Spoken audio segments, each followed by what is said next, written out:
Welcome to the Game Deflators Podcast, episode 46. My name is John, and I'm joined by Ryan.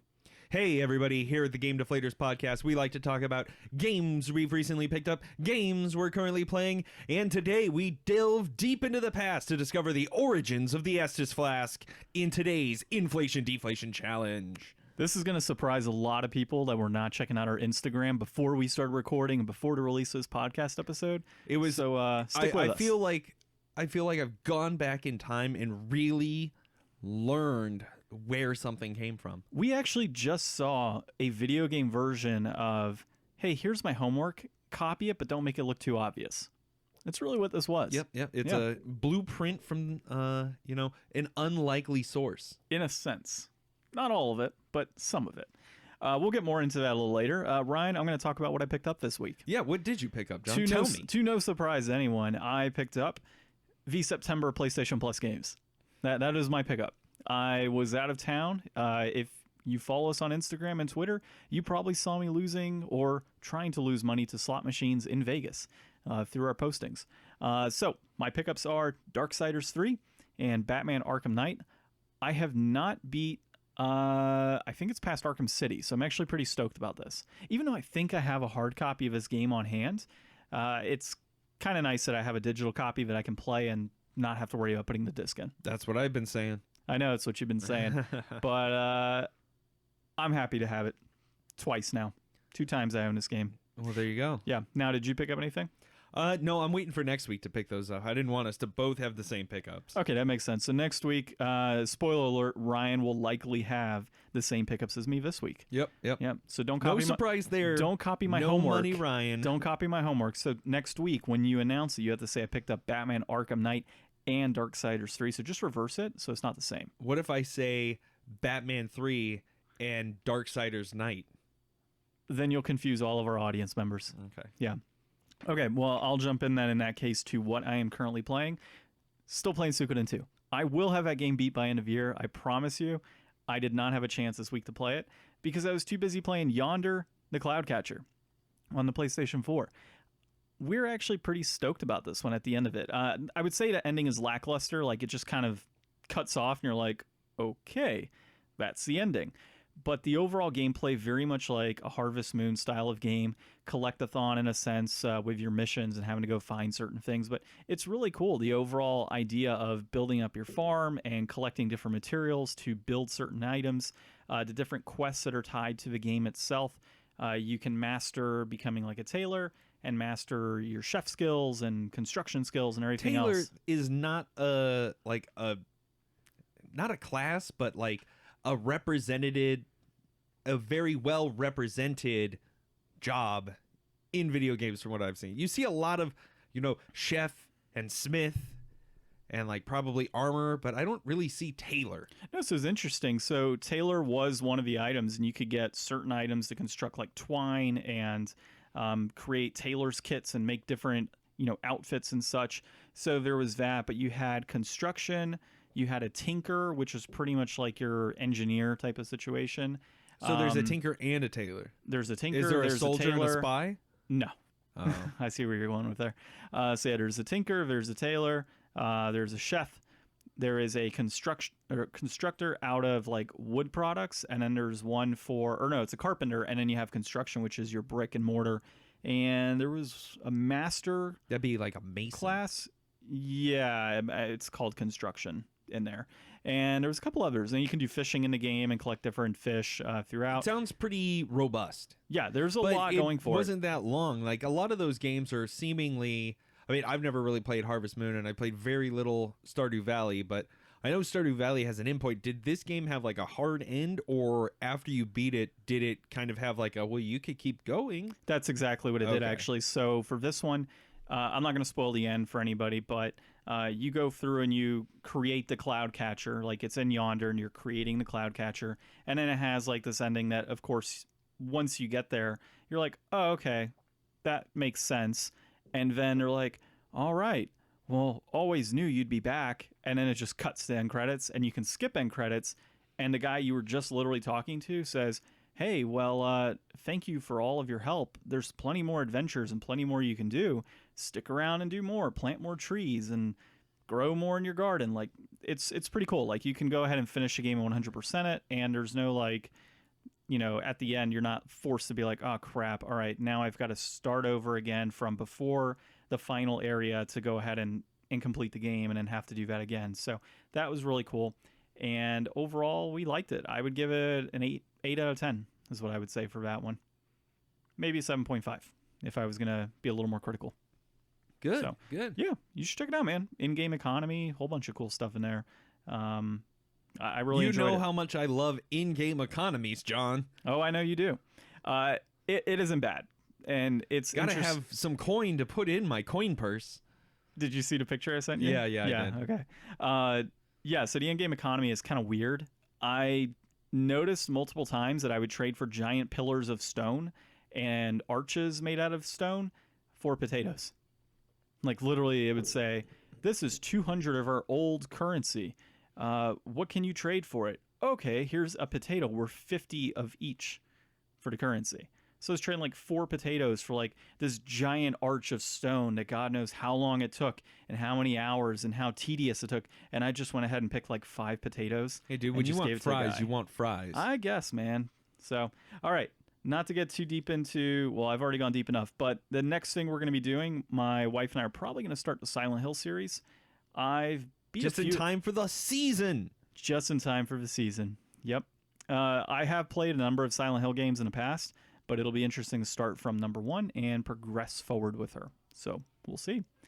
And I understand Rest that... in peace, Silent Hills. Rest in peace, Silent Hills. I understand you are also playing something still.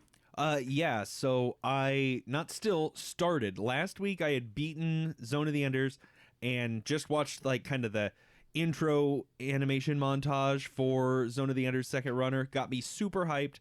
Went and started playing it. I'm already like 4 or 5 hours into it, and it is so different and so much better. Like the level of stepping up this game took over the previous 2, and the amount that I understand about the world from having played the previous 2, I feel like it's really coalescing in this last game that I have to play here, and I'm loving it. The combat is so much harder and so much faster than either of the previous. Well, the one was a tactical, RPG, so that doesn't really count as fast at all. Now, is it like fluid, the controls? Like you feel good while you're playing with it? Much more fluid. And I did actually have to go back and fix my controller again, but I think it's going to hold better this time. Last time I just used a piece of paper. This time I actually used sticker material so that it's going to stay in place. So hopefully that holds up. But the gameplay is pretty much the same. There's a few tweaks here and there, like your additional weapons that you have actually have much better uses for them, and they're very much kind of Zelda-y in a way, where it's like it wants you to get the item and then use the item in a certain way against certain enemies and establish that as like okay, this is my go-to for this situation, this is my go-to for this situation. And the ability to actually fight multiple enemies is way more of a thing in this one. In the last one, it would be like, oh no, you're getting too close to more enemies and they're going to join in the fight. But they really just kind of sit around and then one-on-one you like a bad kung fu movie. But in this one, like if you get surrounded or there's, I forget the term, but like kind of like a lieutenant person or, frame in the enemy grouping that enhances the abilities of all the rest, it's like really detrimental not to eliminate them first, because they will just chunk you down. And I've died so many more times in this game, especially in the boss fights, and not always for good reasons. One of the boss fights took place in this really poorly designed arena and had very specific ways that you could only use to inflict damage. There's a lot more conditional victories that you have to do. Like, in order to beat this person, you have to do this. And if you don't do that, and you don't do it quickly, you're going to get smoked, like, over and over and over again, unless you're really doing what you need to do, because the combat is so much faster. Does it actually, so the conditional aspect of it, are there situations where you might not complete one of the tasks that are tied to that battle, and then you end up beating the guy, and it's like, oh no, you didn't finish that task, so you don't win? So one of the bosses is a throwback to the last game. It's returning characters in a sense. There's an AI built off of Viola, who was kind of your nemesis character in the first game and proceeds to be in this game as well. And after you finally kill her for like the third or fourth time in this game, I think, probably like the fifth or sixth time overall between the two games, you finally get her down, and then her AI program leaves her frame and goes into one of your allies. Now, you can't kill your ally, but you have to get the AI out. So the only way to do it is when she goes in to strike you with a melee attack, you have to counter strike several times, and then they'll go into like a stun, and then you can go up, use your grab, and start to delete the AI. But if you get too far away, the AI will just damage the machine and suicide.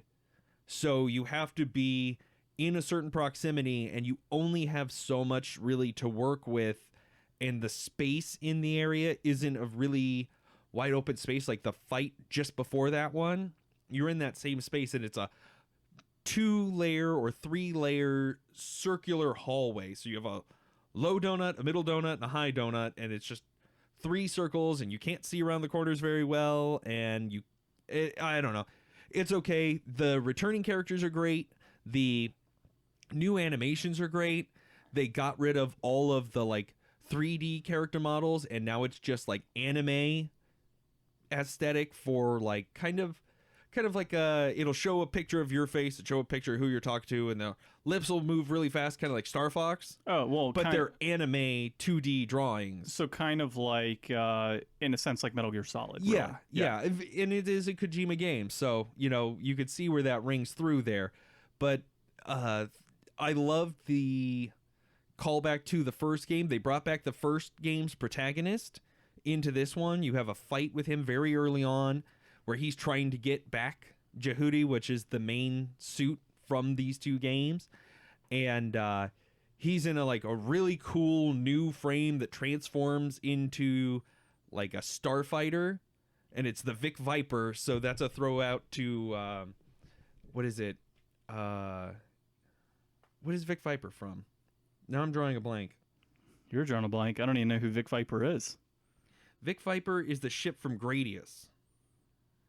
Oh, I gotcha. Yeah, as you're fighting him, he has like options that come out, and he does like all kind of like the Gradius moves. It's a really fun, high energy, intense. Everything in this game is so like high energy and fast movement. It's really a lot more twitchy than the last one was, and it makes me a lot more engaged. I've had way more fun playing the first few hours of this than I think I had playing both the other games put together. And how long is this one?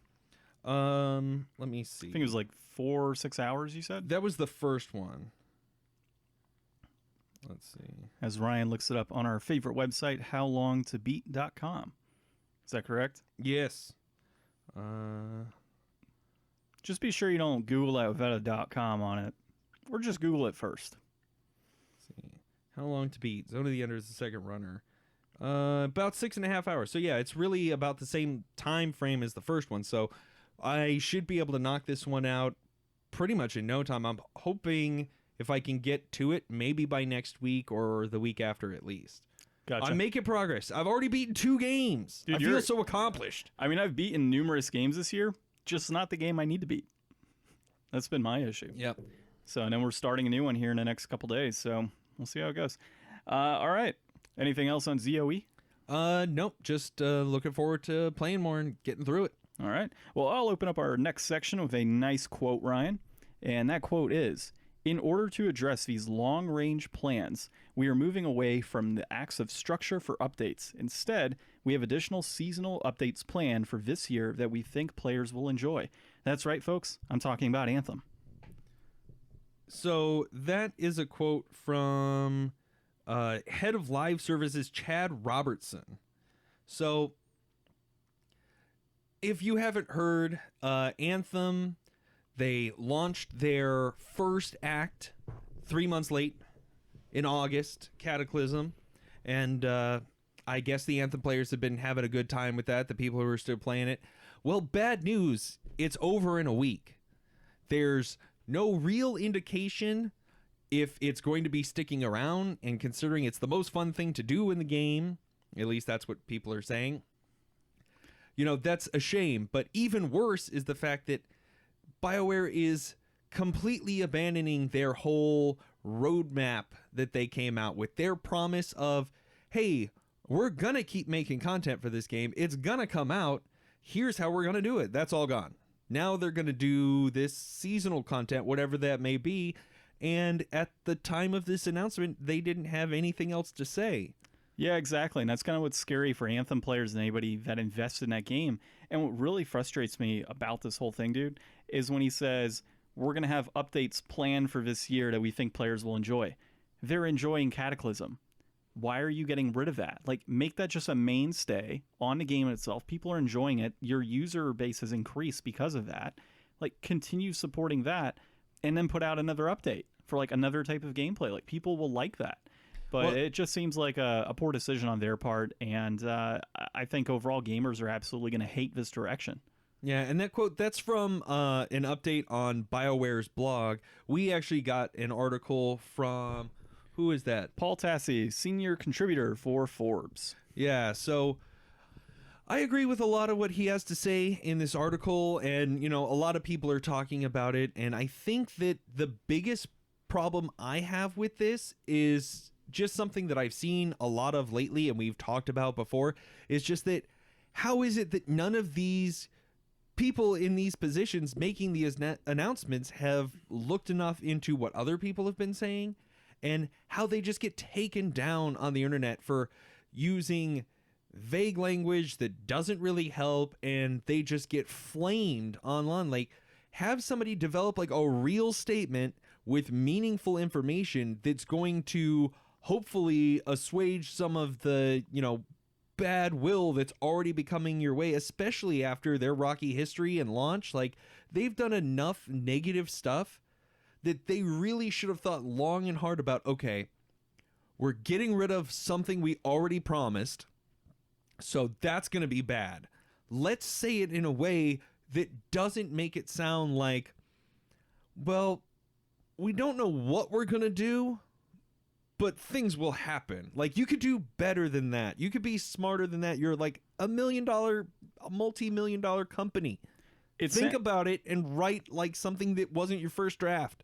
It sounds to me like they're going to be sweeping this under the rug over a period of time. So they're 3 months late on the Cataclysm release. They're saying right now, well, we don't have any immediately planned items, but we have some stuff gamers are going to like.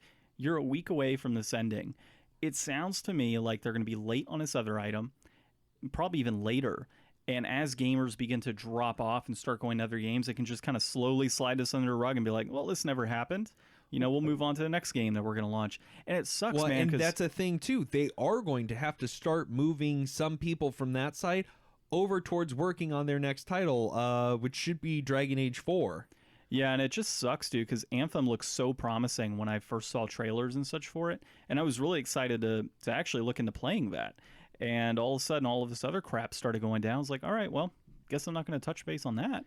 And he does say in the article that they do want to kind of pull back and focus on fixing some core issues with the game.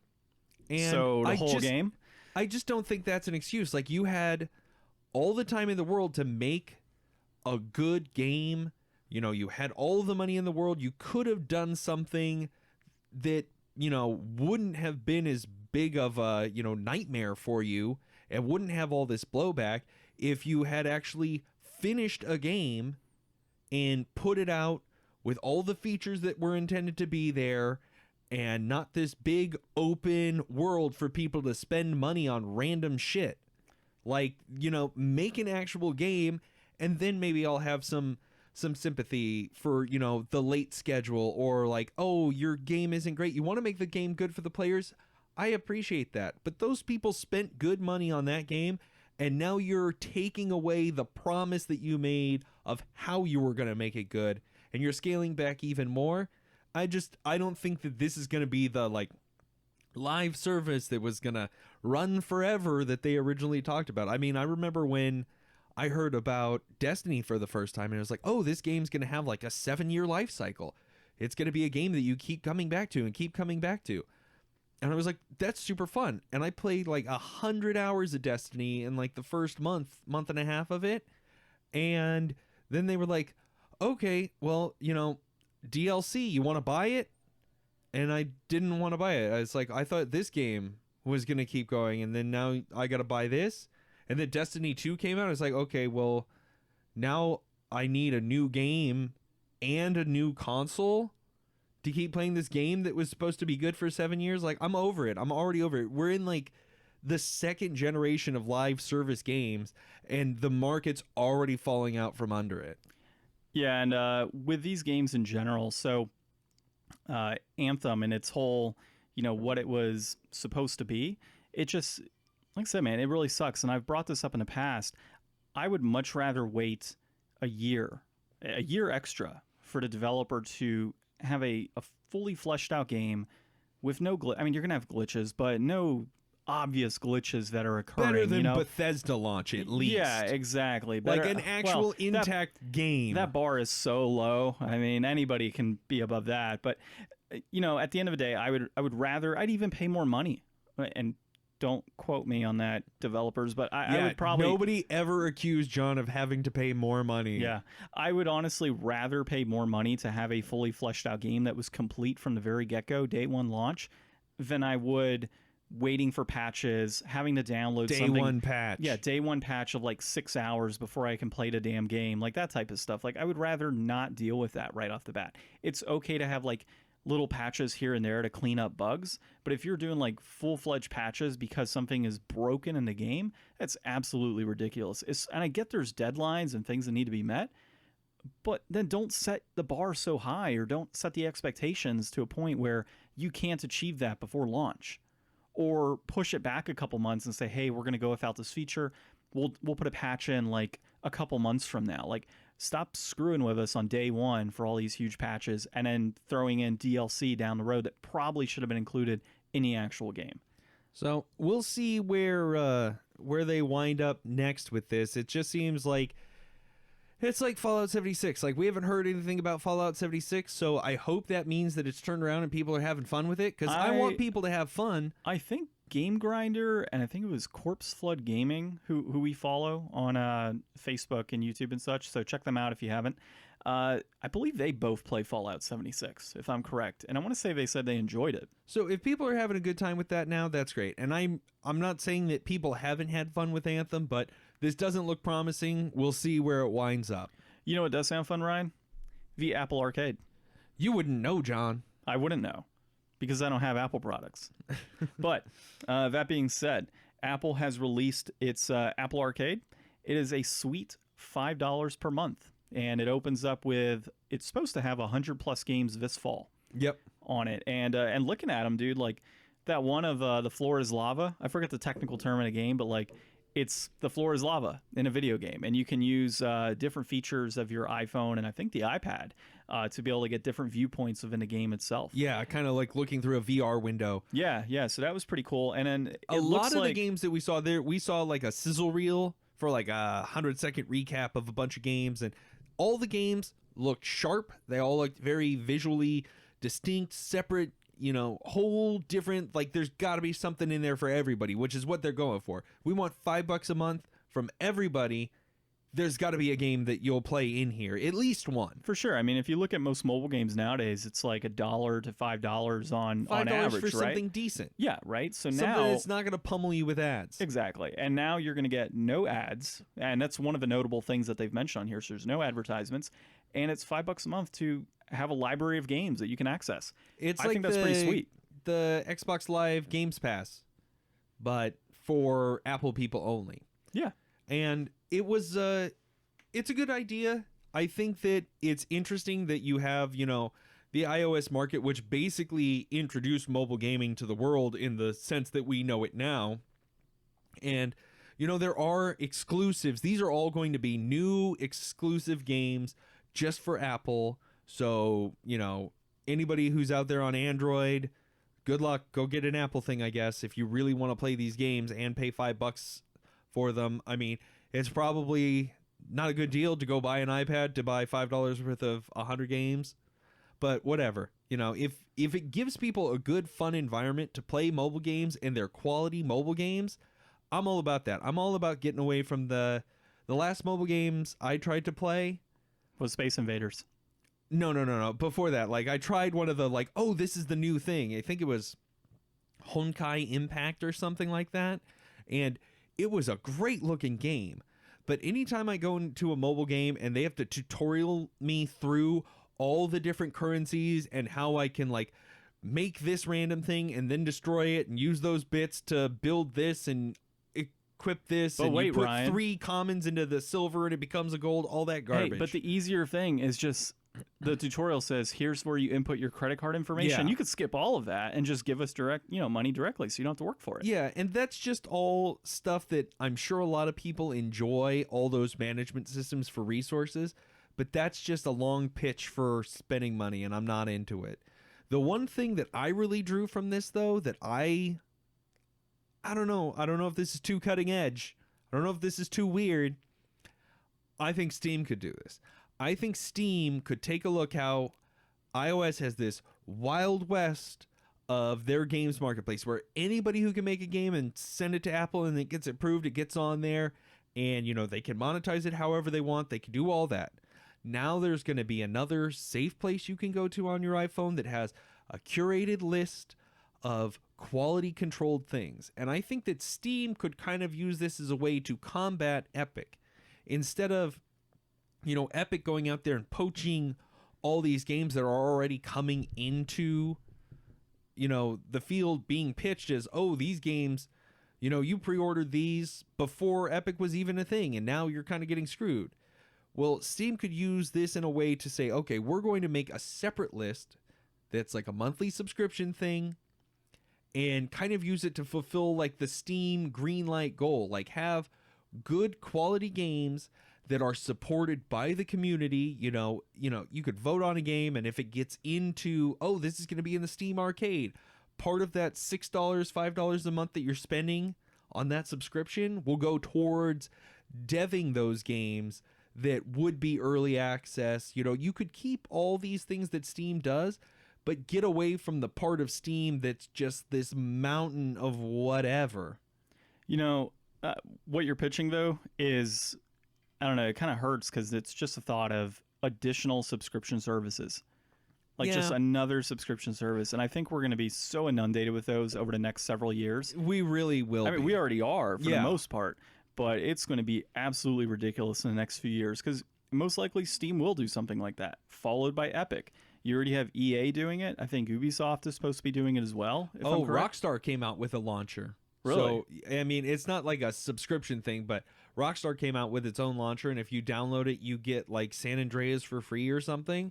But it's everybody's starting to go away from, these big, robust media conglomerates. I mean, except for Disney.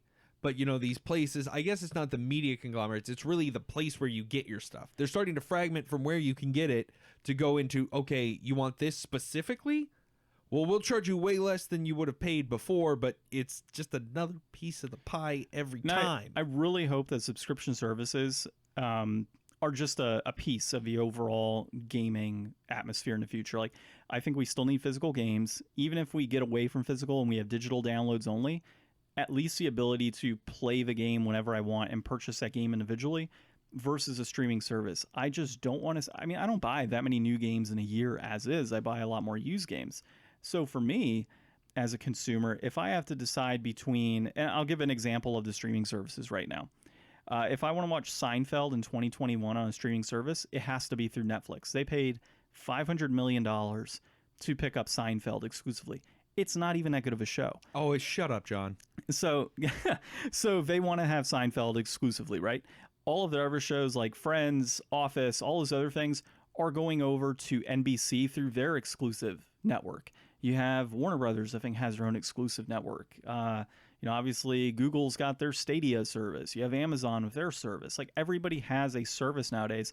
And at the end of the day, I don't want to deal with having to go to different services to pick up different games. It's just ridiculous. I think like the a la carte system on that is absolutely ridiculous. You're going to get to a point where you're paying, $30-40 a month to have all these games you can play, and you're maybe going to knock out 3 games a month. Like, really? Like, I can purchase 3 or 4 indie games in a month and play those and be okay for the rest of the month. So it's a little frustrating. I just hope it doesn't go to that direction, like, for everything. Yeah. So, one other thing to point out, though, dude, the one thing I really liked about this Apple Arcade is, it seems to be a really good option for indie developers to get their name out there and get products out in the market. I mean, they've done it with the Apple iOS for years already. We had talked about before EA having their own indie development type studio, right? Or their own department. We're not the bad guy. We're not the bad guys. Yeah. Listen back to that episode. I think that's what it's titled. And, Epic Games has, a nice package for developers to come in and put their games on their system. It's a better package, compensation wise, better money. Yep, overall better than Steam. So that's really an introductory type of thing for Epic, it seems, to try and bring in those developers and obviously enhance their product. You want these people that are making great new games to not have to mortgage their house to do it, and to be able to make a second great game no matter what. So that's kind of where I'm getting at, man, is like at $5 a month and there's no advertisement dollars at all. I mean, do they have in-game transactions? Like, I didn't catch that, if some of these have in-game transactions or what. I would wager that these are probably, I don't know.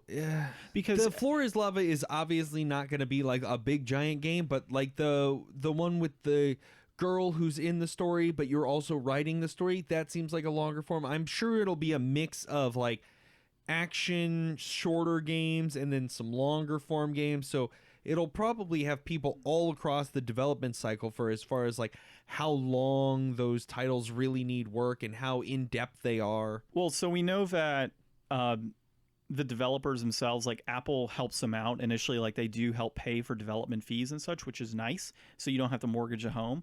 But how much are they getting at the end of the day? Like $5 for a streaming service, there's not a lot of money to go around for 100+ games. I mean, well, I'm sure that Apple, I mean, they're getting these games exclusively, so I'm sure that, they're almost like publishing the game at that point. Like, they're paying a studio money to develop a game that will only be released on their platform. I mean, this is making iPhone into like a distinct platform with a distinct subscription service of games. Like, it's going to be something that's unavailable anywhere else. But I guess perceivably forever. I would really want to see at the end of the day, kind of like that episode that we talked about with Epic and Steam and the compensation aspects of that.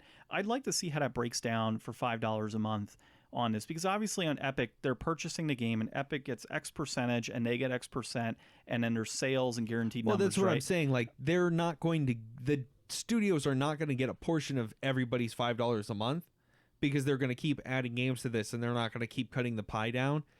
Apple's just probably saying, hey, we'll give you, yada yada thousands of dollars to make this game. We'll put it all on our platform, and that's done there. And then Apple's going to recoup what they're paying them through the monthly service fee. That service fee is not going to be passed on to them afterwards. Well, I guess I would want to know exactly. Well, here's the thing, though. As a developer, is that even something I would want to do? If it's enough to get your game done and sold, and then, But then where am I as a developer making money for my livelihood at that point? Like, I'm not getting any recurring... Probably making another game for them. Or I going guess. on and getting publishing money from somebody else to make another game somewhere else.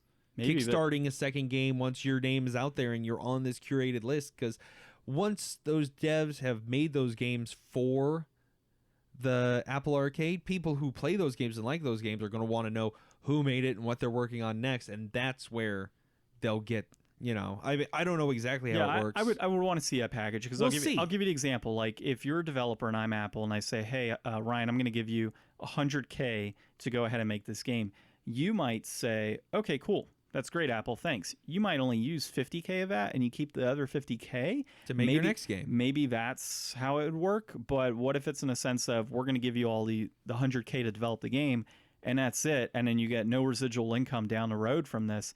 That's where I'm kind of curious as to how this works. And it's a super low price point, and it just seems like it's too good to be true and that this is going to be more of an introductory thing and Apple's going to skyrocket the price down the road. I don't know, man. It seems off to me at that price point. We'll see where it goes. Yeah, we'll see. It's new. We'll see what happens. Well, that being said, and other new things that are coming out, another slice of the pie. Another slice of the pie. This one's actually really cool, though. I like this. So we were reading an article about the VENN network, which is pretty much the video games. VENN. Yeah, VENN, VENN. And it is the Video Games Entertainment Network. And the entire idea of this is to be like the ESPN of video games. You have your esports, you have your general gaming, really a way to bridge casual gamers and hardcore gamers and put them onto one channel, in a sense. And what do you think about that, man?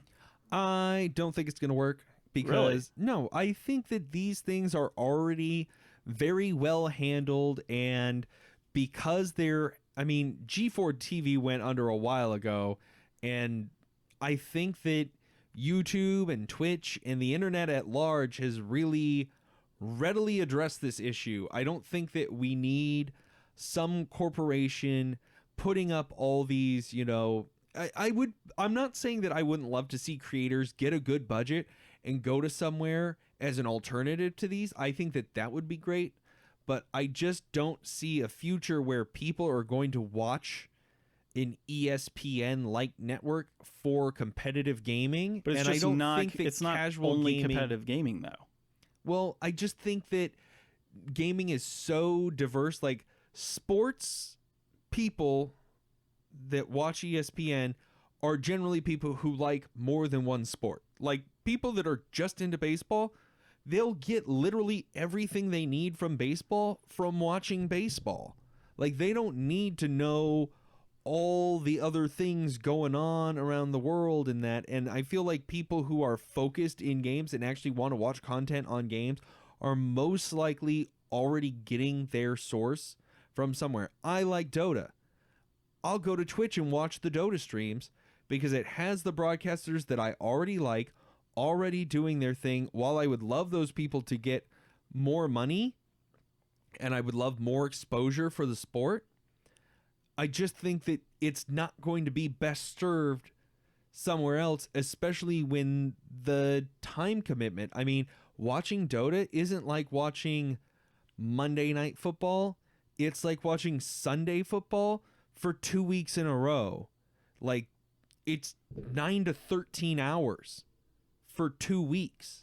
Like, that's not something that shares network time. Like, you're not going to get a lot of, like, I'm just going to tune in and see what's going on for a half hour, because I guarantee you anybody who doesn't play Call of Duty is going to see Call of Duty and turn it off. They're not going to be interested in watching it if it's not a game that they're interested in. So I'll give you this example, and this is for me as a sports fan. Whenever I am watching X Games, I don't keep up with those types of sports, right? It's not something that I typically would watch. But when X Games is on, I have a vast interest in sitting back and seeing the different things like a half pipe for skateboarding or half pipe with BMX bikes or motocross, whatever it might be. I'll sit back and I'll watch that for a while. Street skateboarding, like, I love watching that stuff when it's on. And it is explained in such a sense that when you're watching it occur, you're like, okay, I haven't seen this in over a year, but the way that they announce and the way they talk about it, you get engaged and you feel like you have a lot more knowledge while watching it, right? I can see something like this becoming that. Like, if it's done correctly, if it has the right backing, which so far it does. You have co-founders from Twitch and Blizzard that are tied to this, as well as folks from Riot Games. So there are industry members that are tied in the development of this. If this gets, and it already has about 17 million backed, it's a huge piece of a market overall. I mean, you're looking at a $70 billion market in gaming. I mean, it's just growing as it is. And if this gets picked up by like a Disney, for example, because Disney does own ESPN and does cover esports, if Disney were to pick up this network and continue forward with just a straight up gaming network that you could watch and it would be tied to your standard cable provider, with your commercials and everything else. See, I would also wager that people who are watching this type of content are already have their outlet, aren't going to pay more to get a watered down version of something that they've already sought out and enjoyed. Like, most people aren't going to stick around and keep being a fan of something if they're not already engaged. There's people no are already exclusivity, engaged. though. Like, how did you watch Dota this year? I watch it by the stream that broadcasts it. I Okay. watch like the American stream broadcast. Say the American stream exclusively gives their right to streaming of the Dota finals to They the can't VENN do network. that. Why couldn't they? Because Dota is owned by Valve, and Valve made it so that it cannot be. So you don't think Valve would be down to get multiple millions of dollars to get exclusive? Valve went against that. They told broadcasters you can't strike independent Twitch streamers from broadcasting this. They want as many people to be able to sit at their desk at home, hook up a microphone, and cast the games themselves. They want it to be something for the players. No, I'm talking about the Dota finals. The end of the day, like what you're streaming. At the end of the day, the people on Twitch, you or I, we could broadcast the Dota finals. They don't want one person to be like, this is the only place you can watch this. They want everybody to be able to watch it from anybody that wants to show it. So you don't think Valve, if they were offered, say, $30 million exclusively to be able to allow VENN Network to stream the Dota finals exclusively on their network, you think Valve would turn that down? I don't think it would be worth $30 million because that's less than the prize money. Hypothetical money here, like from advertising dollars and everything else that could be tied to is you don't think a company like Valve would exclusively offer because that to the VENN Network? There's still only a few 100,000 people that are watching, and they're watching from all over the world. You're not going to get enough people subscribing to that service to watch it. Like, if a few 100,000 people watch it, you'd be lucky to get 10,000 people to actually pay for this service to watch it. So now your audience cut, rather than having hundreds of thousands of people, now you've got maybe a couple thousand people watching it. Like, that doesn't work. You want as much exposure as possible. I mean, I think this can be something that actually works. I think if they, like I said, if they get the right backing and it gets somebody to put in enough funding and a right type of company behind it, like a Disney. Cable's already dying. I know cable's dying. And that's why we have things on, streaming services obviously coming up out of nowhere. They're already covering it. I think the market's covered. That'd be like saying, I'm going to, I don't know, like, start my own whatever HGTV. Like, I'm going to go find two guys that flip houses here, and I'm going to put it on Twitch. And because it's free, people are going to watch that over the Property Brothers. I mean, we could start that, Ryan. I don't think it'll work. I don't think it'll work either. Well, we'll see. Market's cornered. I hope it works, man. I would like to see a gaming network actually succeed and grow in the current state of gaming. I would like to see it succeed if it took people who already are the people that we want to see. Like, I would love, like I said before, I would love to see people that I already like and I already think have done this themselves get the opportunity to make something even better than what they can make now because they would have better funding. I would like to see that, but I don't necessarily think I want to see a big corporation come in and be like, let's just throw some faces up here that test well and have them talk about stuff they don't really like. Well, I wouldn't say that they would go that route. I mean, I think they would find the right individuals. You would find people that are in the industry that would be your faces. I don't see even. I mean, Disney does it very well themselves when they host different types of like BMX and because ABC is obviously owned by Disney. When they host the X Games and such on there, they get people that are retired that have done this for years to speak on it. I could see them doing something like that for, if they were to pick this up, something like a VENN Network where we're going to pick up these developers who worked on these iconic games and they're going to be the ones talking about it. And like they have a vested interest in the industry and what's going on. Like I could see it being successful. I hope it's successful. We'll see what happens. But that's really where we can leave it at this point. I mean, it's really a startup at this point. So. Well, lots of let's wait and see how these things progress this week. It's all potential news. Well, except for It was pretty much all future news. We'll see what's goes. No, we'll see what I mean- tomorrow looks like when all of these things have matured. Yeah, right? No, Apple Arcade is current. Well, it's still growing. It's not 100 games yet. Well, true, but, BioWare and their dumpster fire of Anthem is current. Well, something that everybody else is looking forward to, Halloween, coming up soon. Right now, it's retail Halloween, folks. And you know what retail Halloween means? It means that we've already put up decorations in the studio of the Game Deflators. Oh, yeah. No, we really haven't. I don't have Halloween decorations. But what Ryan is talking about is Nightmare Before Christmas, Oogie's Revenge. So we played that this week. This game was, it was definitely Nightmare Before Christmas. I could say that much for sure. The music, the visuals, the singing was pretty close. Well, so when my wife walked in and was sitting back and watching us play it, she's like, this is like Kingdom Hearts. Like, it's laid out exactly like Kingdom Hearts. Yeah, it's very reminiscent. We've been to this world before, whether it's been the movie or Kingdom Hearts. We've all been to the place where... Halloween Town? Yeah, well, I was going to say where holidays come from.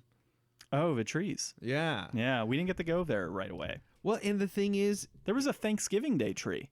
There was an Easter tree. There was also a Valentine's tree. We didn't get We'll there. never see. It's the movie that wanted a sequel so bad they made a sequel, but it was a game. So this game was actually developed by Capcom, published in America or NA by Buena Vista Games, but in Japan and EU by Capcom.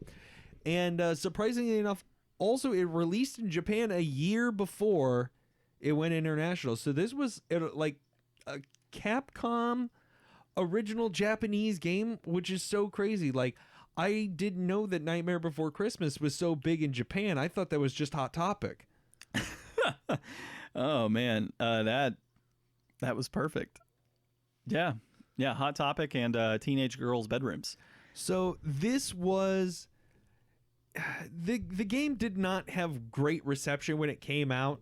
It's like 5-6 out of 10 kind of range, and I wasn't exactly sure what to expect. And then once we got into it, we learned the true origin story of the Estus Flask. Dude, Jack's Crystal Skull. It's basically an Estus Flask mixed with Crystal Skull vodka. That's really what it ultimately is. No, seriously, dude. The Estus Flask, God, I'm going to keep calling the Estus Flask now. It's pretty much an Estus Flask. Like, the way that you heal in the game. Unfortunately, you don't have a little doohickey on the bottom, like a menu that you can automatically activate it and heal, which sucks tremendously. But it's still an Estus Flask. And you can get different components to create more Estus Flasks throughout. So, and it's kind of jank. It's got some of that PS2 era jank that I think we all remember. You're talking about that camera angle? The camera angle, the mid 2000s PS2 look and feel to it, but it was really fun. I had fun. I think that it was a good time for what we spent with it. We did the first boss bass, which is against Oogie's Shadow Oogie. Not to be Confused with Shadow Ganon. Shadow Ganon, yeah. But it had a great, it's a pretty simple action combat, just a couple buttons, just a couple moves, but enough to really give some life to Jack's animations. Like, at first I thought his movement was pretty slow and stilted, but the way that he walks with those long spindly legs, and then the way that he dives and leaps when you use the dodge button and spins, and there's a whole segment to the boss battle where you hit them and they drop music notes, and then you go into a music number to do damage. It was really a lot of Nightmare Before Christmas gamified in a way that even Angela said was really well done compared to a lot of movie adapted games. Or movie adapted games. It actually it was, and to your point, or would it wasn't it be game necessarily adapted movies. Movie adapted games. Okay, I would think I got backwards. games based on movies. Yes, that's what it is. So Yeah, I mean, she pointed out too, like it actually visually it wasn't too bad. Gameplay wise, it worked. The camera angle definitely sucked, but in a sense, I'm kind of happy that it didn't have a camera angle where you were twisting around and such. Like it always kept it focused on your character. Now it did kind of suck whenever an enemy got Behind the camera. behind you or behind a camera. You're like, okay, where are they? Yeah. Now I need to try and figure it out. And you could kind of see they accounted for it a little bit. Like Jack's head would turn and look towards whichever enemy was closest. And if you could see him looking towards the camera. You knew approximately where at least the closest enemy was. Well, and if you hit square, he would automatically start attacking in that direction. Yeah. So that was kind of cool too. It was kind of an auto lock in a sense where, if there was an enemy in range, he would attack that enemy versus the primary one on screen, which was super helpful at times. And the weapon too, you get this what was it, the soul robber? Yeah. Is like the weapon he gets. It's a green long goop thing. ectoplasm, kind of like, you remember those hand splat things that you would get out of the 50-cent machines that like were sticky and would slap the wall? Yeah, that's exactly what it was, man. It's basically one of those, and he goes and he gets it from the professor, and it feels kind of in universe. Like it would be out of place in the movie, yes, but as giving a weapon to Jack, I feel like it's kind of interesting enough and works well enough that I like it better than he's got a battle axe now or an umbrella or something. Like, there's, of all the weapons you could have given him, the way this one looks and kind of feels fits in. And even like the music, it uses a lot of music from the movie, and then it'll take some of that music and change the words and turn it into a dance battle, and it fits. And even though we had to redo the boss fight because we didn't fill our Estus flask the first time, doing it a second time, it didn't get old and grating and really make me hate it. No, and actually when you were like, yeah, I think we got enough out of this that we can do a nice discussion on it, I was like, oh, but I wanted to keep playing. Like, we had just I forget the kid's name with the black and white shirt, the short one. The little zombie kid. Yeah, the little zombie kid. So yeah, I ended up being able to talk to him finally. He's like, oh, did you know the witch's shop is open now? I passed by the witch's shop 5 times and it was closed. After I talked to him, it's magically open. And, there was a whole cutscene and everything tied to that. PS2 jank. PS2 jank, exactly. So there's a whole cutscene tied to that, and I was actually like excited to move forward and progress in the game. I don't know how this would be over several hours of gameplay versus our standard 30 minutes to an hour, but I liked it from what we did play, man. Yeah, I did too. So this game is we played the PS2 version, and the PS2 version is complete in box, $19.12. Peaked at $29.99 back in March of 2014, and it's kind of flattened out right now, but this game is weird. For some reason, it shoots up about every 6 months, so we're right before one of those turns. So if this is a game that, everybody is like, oh, it's starting to become Halloween time, maybe I want to get a game, maybe that has something to do with it, like, because it does have that kind of seasonal trend. But then it has like a mid-season trend where it's like it sells out, then everybody buys it again, and then sells it again, and then buys it again before Halloween. So you get 2 times a year where it's up, and 2 times a year where it's down. It's down now. If you want to play this for Halloween, you want it complete in box or loose, they both follow the same trend. Now the loose, that's $13.87, peaked at $25.08 in December 2018, and that's starting to turn now too. Now, personally, $13.87 sounds a lot better than $20, $14 versus $20. But I don't think I would ever buy a PS2 game without a case. Who wants a loose PS2 game? That's ridiculous. I don't know. The amount of people on Craigslist will tell you otherwise. So this particular game, I know I picked it up when it was probably... You got it for 10. No, I didn't get it for 10. That's just what the sticker says. Yeah, that was a flea market pickup. I picked that up for about $4 or $5 back then. Now, the sticker on there is from a shop I used to work at. And yeah, we did sell it for 10, but we sold a lot of stuff for $10. It was $6 and $7 at the time. Now, I've come across several copies of this in the past. I've sold every single copy around that $20 to $25 mark. I have no idea why it sells for that much. I think it's okay. I think it's more of a nostalgia aspect for people. Yeah, it really doesn't. It doesn't feel like the best game, but it doesn't feel like the worst game. I think that if I was going to sit down, around Halloween and wanted to play, maybe play something while you're handing out trick-or-treat candy. You got a slow neighborhood. You got 5-10 minutes between trick-or-treaters. You could sit down and have some fun and play a game. This would not be a bad night. And I'm going to say that $20 is too much, but that $10 sticker on your game, I'd pay $10 for that in a box. And it's got a nice manual. I learned a lot about the controls reading the manual because it doesn't have like some annoying tutorial sequence in there. Oh yeah, for sure, man. That manual is actually really nicely laid out with the buttons and everything, and it really does give a thorough explanation as to what everything does, which is kind of not standard anymore. So I would agree with you, dude. At $10, I would pick this up complete in box. At $20, I mean, it's not my. It is my style of game. I love these types of games, but it's Nightmare Before Christmas. If you got me like a fresh IP with that style of gameplay, I'd probably pay $20.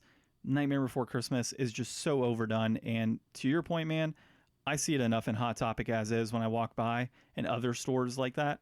I don't need to see it on my TV. Now, look at this. Look at the way better cover they got in NA in Japan. Oh, dude, that looks sweet. It's way better. We really got ripped off with this dumb cover. Yeah, I agree. Oh, look, it has a mace at the end of it for the... Yeah, you could see it in the cover here. Yeah, I wasn't paying attention to the cover there.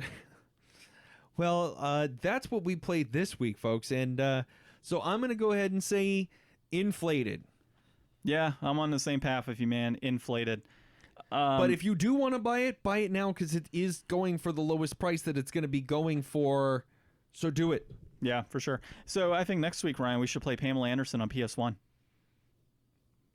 All right. Well, no, we shouldn't. I don't own it. But Okay. I found that out recently. There is a Pamela Anderson game on the PlayStation 1. I think I may have heard of that. Apparently it's good. It's got like 4 out of 5 stars. Okay, I definitely have not heard of it then. Yeah, I haven't either. There's a few jokes I would have wanted to make, but I won't. What should we play next week? Do we keep going PS2 next week? Do we stick with the Halloween theme? Hold on, entertain the people. So I'm going to give a step-by-step synopsis here of Ryan as he is looking at the PlayStation 2 section currently with an iPad in hand. Ryan, have you found anything that has caught your eye at this point in time? You can yell in the distance. It's okay. What is this? Dark Angel Vampire Apocalypse. Blood and gore. Violence. I think this works. One player. Crack it on open. Check if it has any scratches before the people get excited. It does not. It is pristine. Ryan, I think we have a winner.